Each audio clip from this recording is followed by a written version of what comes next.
Behind the towering walls of Topkapi Palace, the heart of the Ottoman Empire, there existed a world carefully hidden from the eyes of outsiders, a place wrapped in silk and shadow, where whispers held more power than swords, and a single misstep could mean death. To understand the terrifying truths of the Ottoman Sultan's harem, we must begin with its origins, where conquest, religion, and politics converged to build one of history's most secretive and feared institutions. The concept of the harem was not born in Ottoman soil. Its roots stretched deep into the traditions of earlier empires. In Arabic, haram means forbidden or sacred space, a place barred from public view, reserved only for the ruler and those he permitted. The idea of women being kept apart from society can be traced to Abbasid caliphs in Baghdad and Byzantine emperors in Constantinople, who both shielded their imperial women behind walls. But the Ottomans took this practice further than any empire before them, transforming the harem into a calculated engine of dynastic survival and imperial control. When Mehmed II conquered Constantinople in 1453, he inherited not only a city, but its traditions of palace seclusion. The Byzantine gymnasium, women's quarters, was absorbed into Ottoman design, but the Ottomans adapted it to their own imperial needs. This was not merely a place of privacy, it was a breeding ground for heirs, a political school, and at times, a deadly battlefield of influence. From the beginning, the harem was less about passion than power. One of the darkest truths lies in how the harem was populated. The women who filled its gilded chambers were not wives chosen freely, but overwhelmingly slaves, bought, captured, or gifted as tribute from conquered lands. Christian families in the Balkans, the Caucasus, and Eastern Europe lived in dread, for their daughters might be taken in the chaos of war or sold in bustling slave markets that stretched from Venice to Cairo. Beauty was a currency, and pale-skinned girls from Circassia and Ukraine were particularly prized. Torn from their homes, stripped of their faith, and forced to convert to Islam, these women entered the harem as strangers in a gilded prison, their bodies and futures no longer their own. Yet the system was carefully codified. Ottoman law permitted sultans to marry, but unlike European monarchs who bound themselves to noble houses, the Ottomans relied on concubinage. This practice ensured that no foreign noble family could claim influence over the empire through marriage. Instead, the sultan's heirs were born of slaves, women with no political lineage, entirely dependent on the sultan's will. It was a brutal but effective safeguard. Sons could only trace power upward to the sultan himself, not sideways to competing dynasties. Inside, the harem operated under strict hierarchy. At its head stood the wielded sultan, the sultan's mother, wielding enormous authority. Beneath her were layers of concubines, favorites, and servants, each bound by unbreakable codes of silence and obedience. But these ranks, though central, later were seeded from the very beginning of the harem's institution. From Mehmed II onward, the harem was designed as a mechanism to concentrate power into one bloodline, while simultaneously enslaving the very women who made that bloodline possible. What makes the origins of the Ottoman harem truly terrifying is not just the scale of enslavement, but the cold logic behind it. The Sultan's harem was not a house of pleasure. It was a fortress of reproduction, a machine to ensure dynastic survival, fueled by human suffering. Every curtain that fell across its marble halls concealed not romance, but strategy. Every woman who entered became both a pawn in a political game and a prisoner of her own beauty. Thus, from the empire's earliest days, the harem was born not of fantasy, but of fear. Fear of rebellion, fear of rival dynasties, fear of instability. It was a system forged in conquest, shaped by paranoia, and destined to leave thousands of women nameless, voiceless, yet indispensable to the empire's survival. If the origins of the harem revealed its foundations in conquest and paranoia, then the machinery that fed it exposed its most terrifying truth. The Ottoman Sultan's harem was powered by an unrelenting system of enslavement. It was not romance nor beauty alone, that filled those marble chambers, but the cold, organized traffic of human lives. From the 15th century onward, the Ottoman Empire extended like a shadow across 3 continents. With every conquest came tribute, and with every borderland came markets where human beings were traded like livestock. Young women from the Balkans, the Caucasus, and the steppes of Ukraine became the most coveted commodity. Their journeys into the harem often began with a raid on a remote village or a betrayal in times of war. Families would awaken to the clash of steel and the shrieks of soldiers, only to see their daughters dragged away, bound, screaming, vanishing into the dark belly of empire. From there began a brutal journey. Survivors of capture were herded into caravans driven across mountains and rivers to the markets of Edirne, Istanbul, or Cairo. Others were sold through Venetian traders who knew all too well the Sultan's appetite for beauty. In the slave markets, merchants displayed them like jewels, skin inspected, hair tugged, teeth examined, every flaw lowering their price. For the unlucky, this was the end. Nameless, faceless, bought by merchants and scattered into households.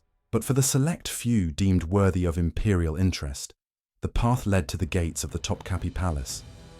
Once inside those gates, the machinery of indoctrination began. A new name was given, usually in Turkish or Arabic, stripping away their old identity. They were forced to convert to Islam, reciting the Shahada under the watchful eyes of eunuchs. Their languages were forbidden.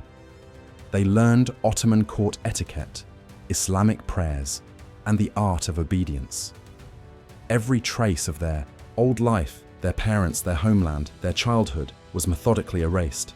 What entered the palace was no longer a girl, but a blank canvas upon which the empire painted its designs. Training was relentless. Women were schooled in dance, poetry, embroidery, and music, arts designed to please the Sultan and his court, but their most important education was in submission. An odalisque's worth was judged by her discipline, her ability to remain silent, her beauty unmarred by defiance. Those who failed to rise through the ranks often spent their lives as nameless, servants unseen and forgotten.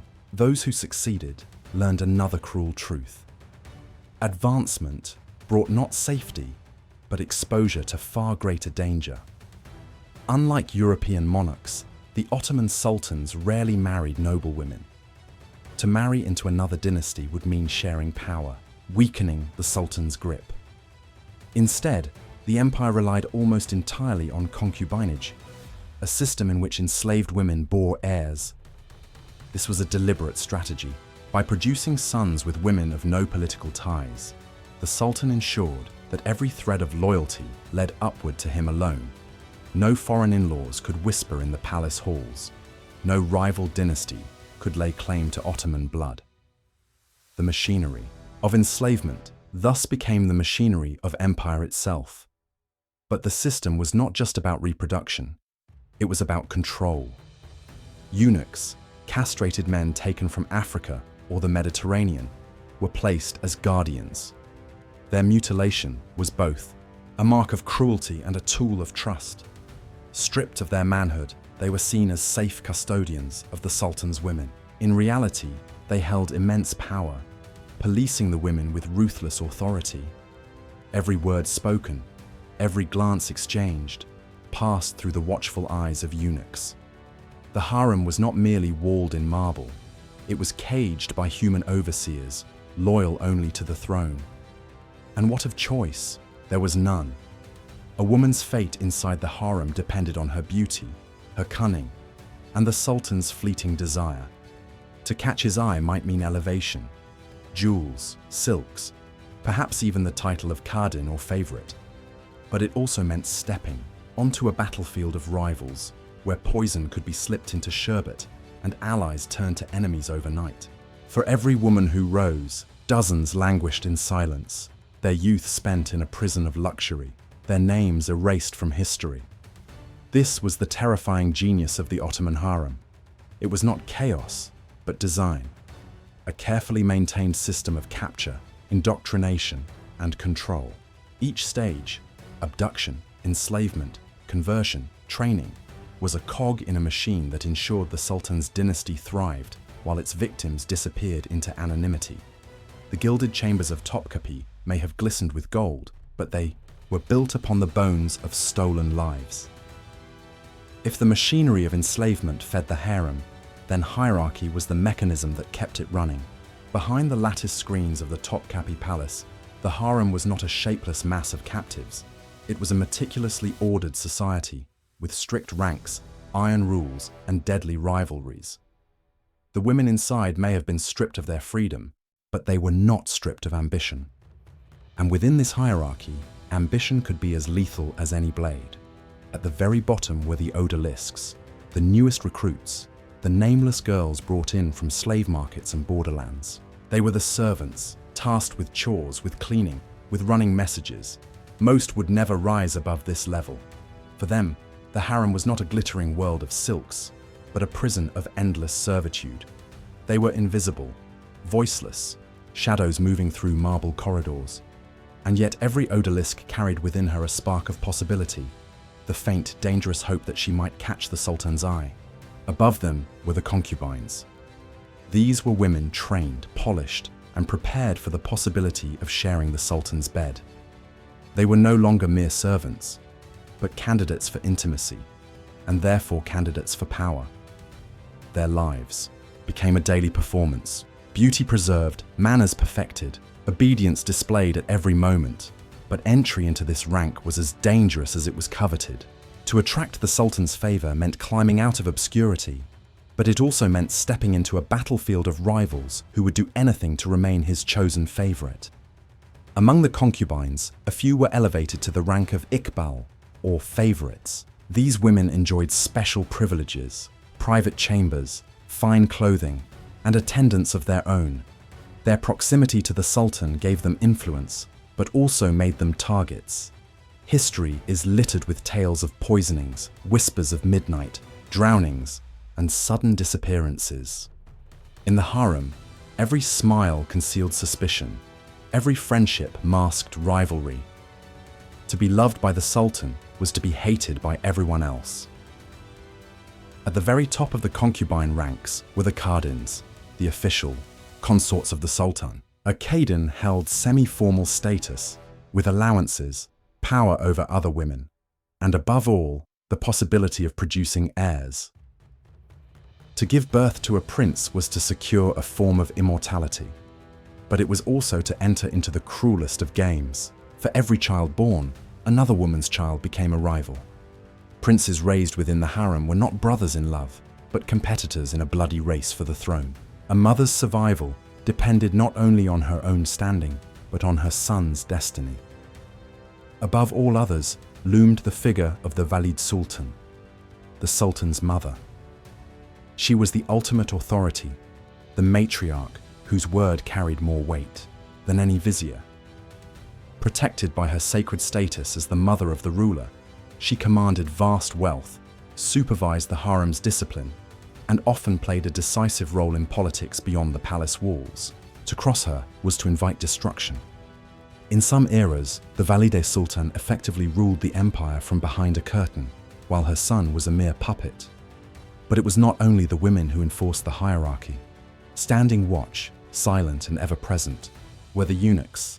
These men, mutilated in body but armed with authority, served as the harem's gatekeepers. The chief black eunuch, the Kızlar Ağası, wielded enormous influence. He alone controlled who could enter the Sultan's chambers, which messages reached the ruler, and which rival was quietly removed in the dead of night. To the outside world, eunuchs were guardians.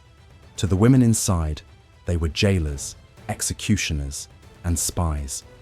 The hierarchy of the harem was policed not by kindness, but by fear. The structure was rigid, but within it burned a constant fire of ambition. Every woman dreamed of rising, every woman feared falling. Advancement required cunning as much as beauty. Alliances forged in whispers, betrayals sealed with venom, desperate prayers offered in the darkness. In the gilded cage of the harem, survival was not guaranteed by obedience alone. It required calculation, ruthlessness, and a willingness to sacrifice others for a chance at security. What makes this hierarchy so terrifying is not simply its cruelty, but its brilliance. It ensured that the Sultan was surrounded by women utterly dependent on his will. It fostered loyalty not through freedom, but through fear and competition. Every woman believed she might ascend, and in that belief, she played her part in maintaining the system. The hierarchy was not only a prison, it was a game rigged against its players. And in that game, the stakes were life, death, or eternal obscurity. The harem was not only a prison for women, it was also a crucible for the sons they bore, the princes of the Ottoman dynasty. Behind gilded doors, the heirs of empire were raised not in freedom, but in fear. For every child born in those marble halls carried both the promise of power and the curse of being a potential threat. In the Ottoman system, childhood was not innocence. It was preparation for either rule or execution. From the very beginning, the princes of the Ottoman Empire lived under the shadow of a brutal law, fratricide. To secure the throne, a newly crowned sultan was permitted, even expected, to execute his brothers. This was not mere cruelty, but state policy. The reasoning was chilling in its logic. One strong ruler was preferable to civil war among rivals, and so, in the first moments of triumph, a new sultan often found himself stained with his brother's blood. Accounts tell of strangulations carried out with silk cords, the preferred method of execution for Ottoman royalty. In the silence of dawn, young boys, some barely teenagers, were summoned from their chambers, kissed the hand of their victorious brother, and were then quietly suffocated by palace guards. Their bodies were carried away, their names rarely spoken again. For the mothers who had fought so fiercely within the harem to secure their son's future, victory often meant watching their child dragged to his death by the empire he was born to serve. In later centuries, this practice gave way to another form of cruelty, the cage or cafes. Beginning in the 17th century, surviving princes were no longer executed, but confined to isolated apartments within the palace. These golden prisons were richly decorated, yet suffocating. A prince might spend decades in the cage, denied freedom, denied love, denied even the simple act of walking beyond his walls. His every need was met, but his mind was left to rot in solitude. Some grew paranoid, others deranged, their sanity shattered by years of confinement. And when the empire eventually called them to rule, they emerged as broken men, unfit for the burden of the throne.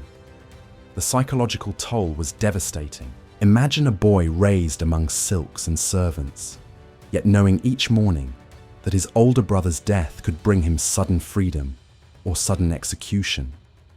Imagine a child who could not trust even his playmates, for each was a spy, each a potential informer. The harem was not a nursery. It was a battlefield where mothers plotted for their sons, and sons lived with the constant awareness that their survival endangered others. This system created rulers consumed by suspicion. Sultans like Ahmed I and Murad IV grew up under the weight of paranoia, their childhoods shaped by whispers through the lattice screens, by the echoes of strangled siblings. Even those who survived often ruled with a cruelty that reflected their upbringing. They had known no mercy as children, they showed none as men. And yet, for the women of the harem, motherhood was both weapon and shield. To bear a son was to carve out a chance at power for both mother and child. To see him rise to the throne was to ascend as wielded Sultan, the most powerful woman in the empire. But to fail meant exile, disgrace, or the unthinkable. The sight of one's child carried away lifeless. The harem thus transformed motherhood into a political gamble with the highest stakes imaginable.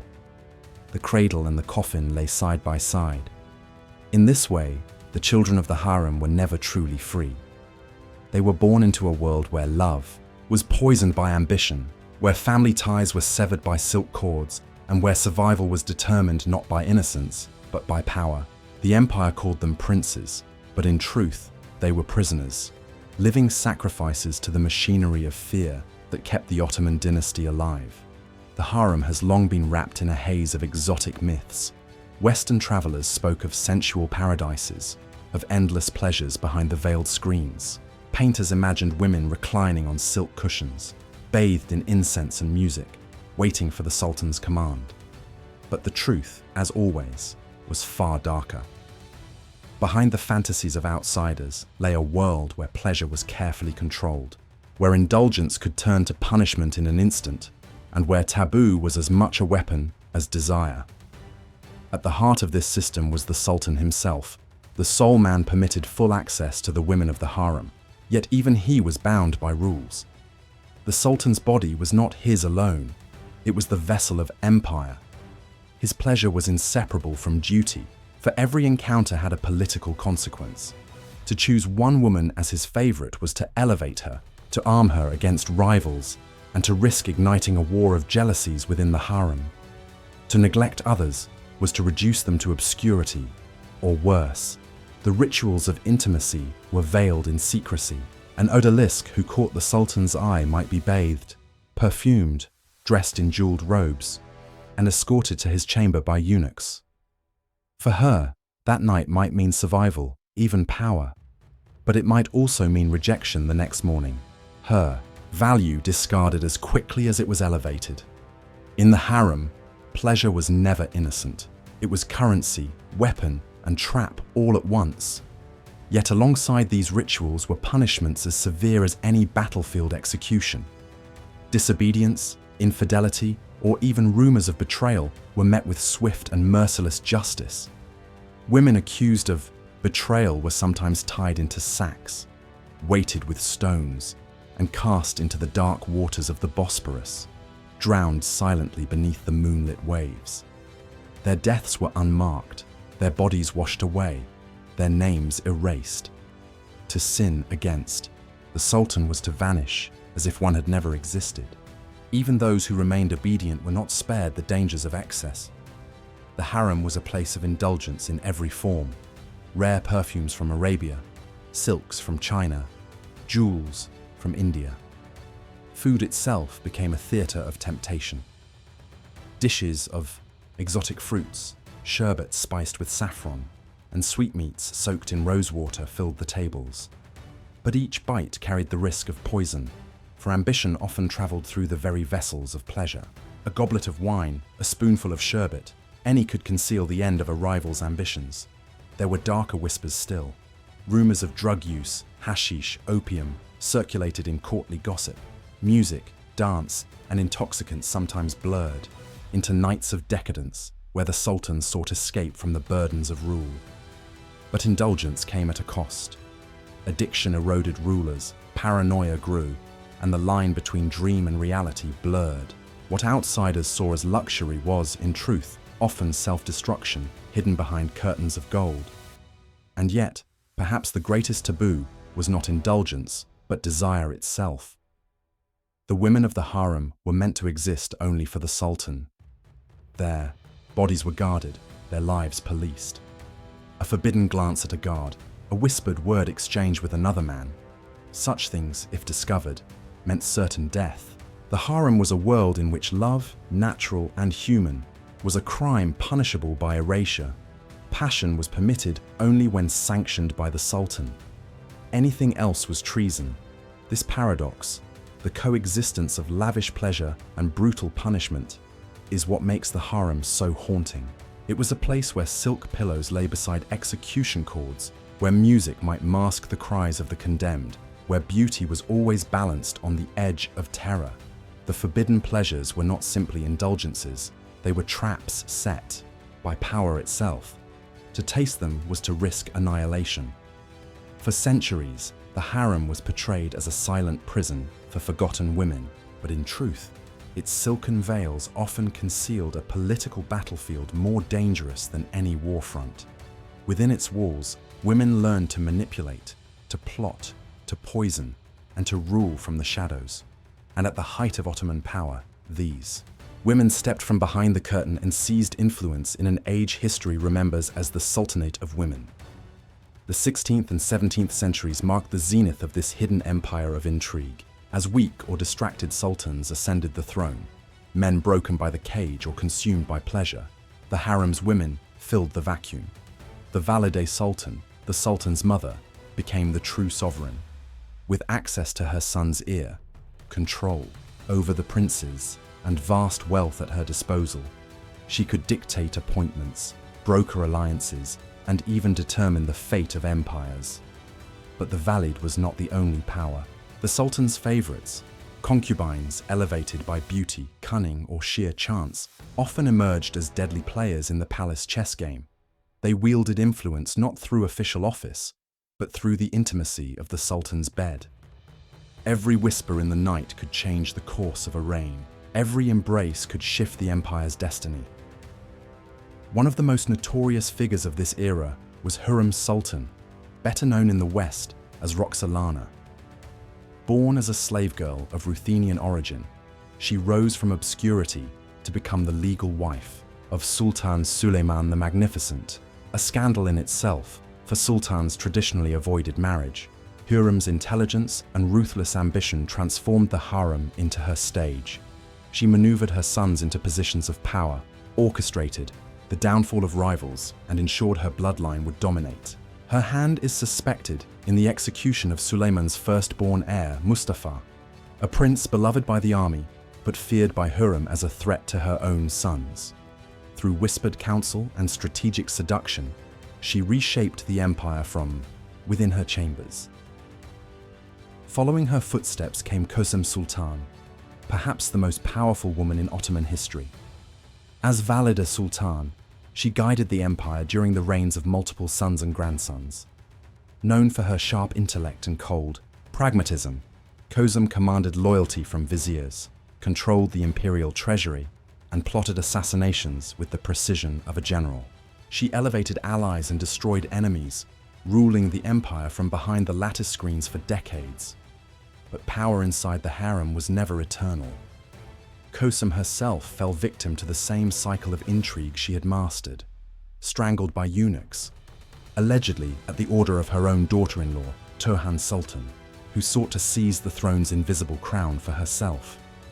These were not isolated stories. The Sultanate of Women was a century-long era defined by manipulation, betrayal, and ruthless ambition.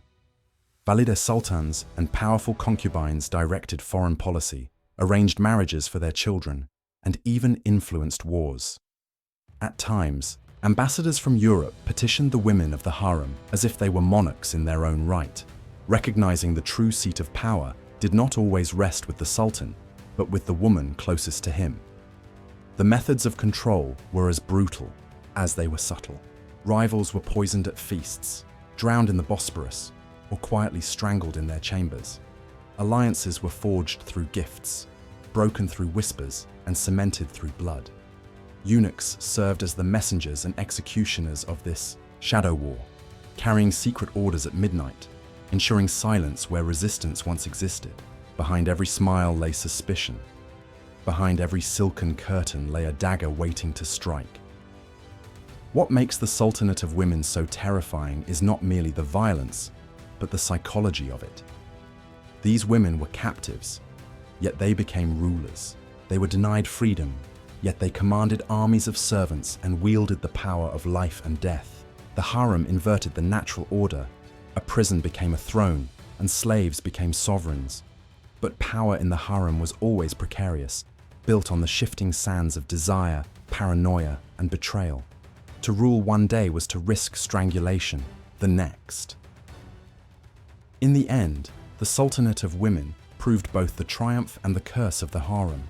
It showed that women, even in the deepest confines of patriarchy, could seize power unmatched by queens of Europe. But it also revealed the cost of such ambition. A world of constant fear, endless plots, and blood spilled in silence. The harem was not simply a gilded cage. In this era, it became a throne of shadows, where women ruled an empire with whispers, more deadly than swords.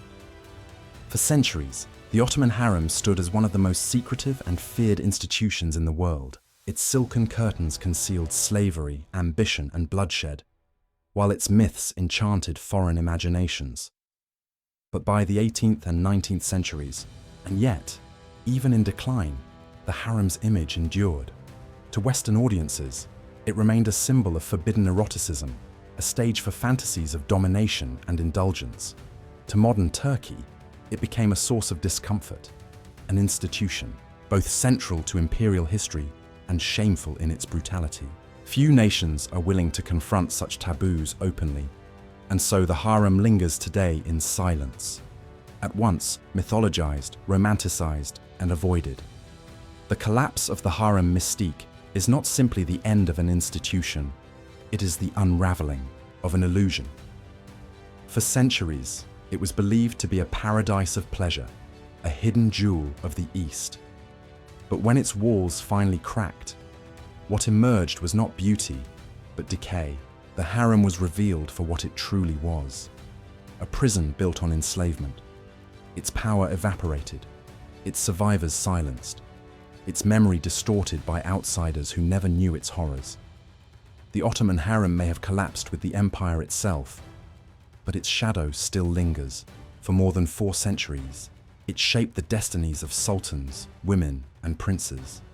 It left scars on families torn apart, and on a society that was taught to equate female beauty with captivity and intimacy with power.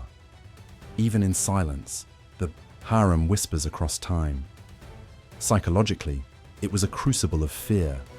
For the women, it meant lives lived in constant tension, ambition balanced against annihilation, motherhood weaponized into politics, desire criminalized unless sanctioned by the Sultan. The trauma of generations of women taken from their homes, forced into obedience, silenced into anonymity, cannot be measured. They existed only to serve a dynasty, yet they themselves were denied history.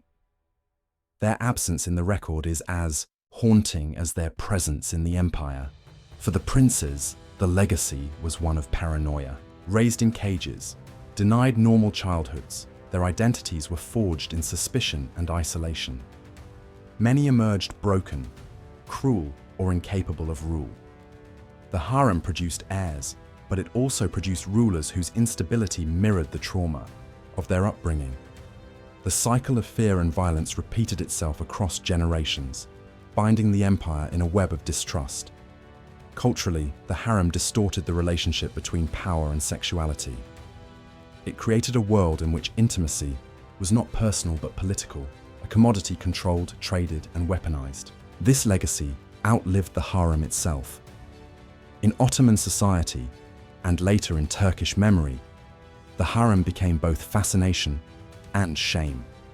The empire celebrated its grandeur, yet suppressed its darker truths. To this day, the subject remains taboo, spoken of in whispers rather than confronted in the open. In the West, the legacy took on a different form.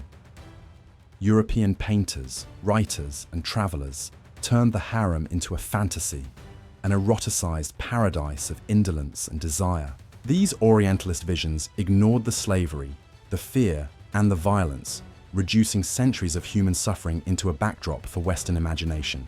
The harem became myth, but not truth, a fantasy that still colors global perceptions of the Ottoman past.